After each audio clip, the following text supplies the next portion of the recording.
Welcome to the DuraFuse Frames Revit family video training. Today I'm going to show you how to apply the DuraFuse Frames family in Revit. The first step is to obtain the family, which you can do by going to durafuseframes.com/downloads and scroll down to the Revit family, or you can obtain it on the Autodesk app website. Once you download the family, you'll import it into Revit. And you'll also need a project-specific text file.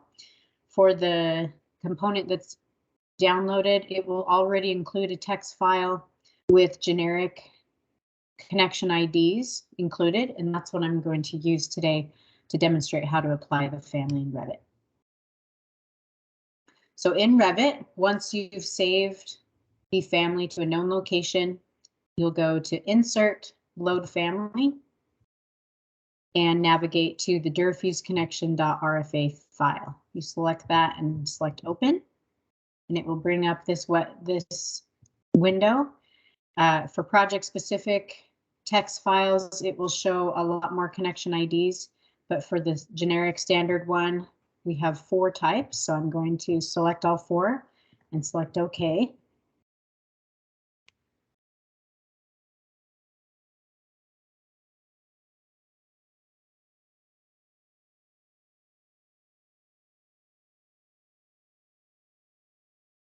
Then when you scroll down on the left in the project browser to structural connections, right here, you'll see the DuraFuse connection shows up and those 4 different types of connections apply underneath there. The easiest way to apply the family is to be in a plan view. So I'm going to go back to level 1. I scroll in. This is a one-sided, also one-sided, and this is a two-sided connection.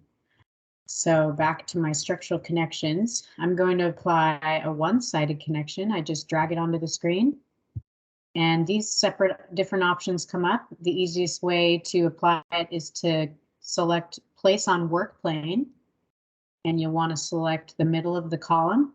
It should look like that, and you can just click there. I also want to do a one-sided connection with a bridge plate shown. So I'm going to drag that onto the screen also. And I need to flip the connection around. So all I need to do is press spacebar a couple times and then select the middle of the column. And now I need a two-sided connection. So I'll choose this two-sided connection with the bridge plate.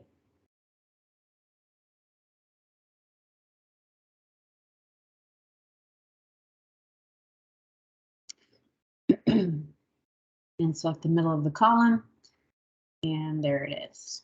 Okay, now I want to see what it looks like. I'm going to go to my 3D view, and there is the family applied to the one-sided and the two-sided connections.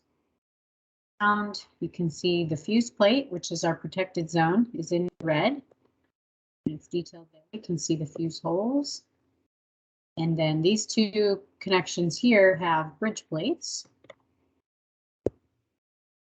which are here, and then the external shear plates are here. Bottom. So that's what it should look like.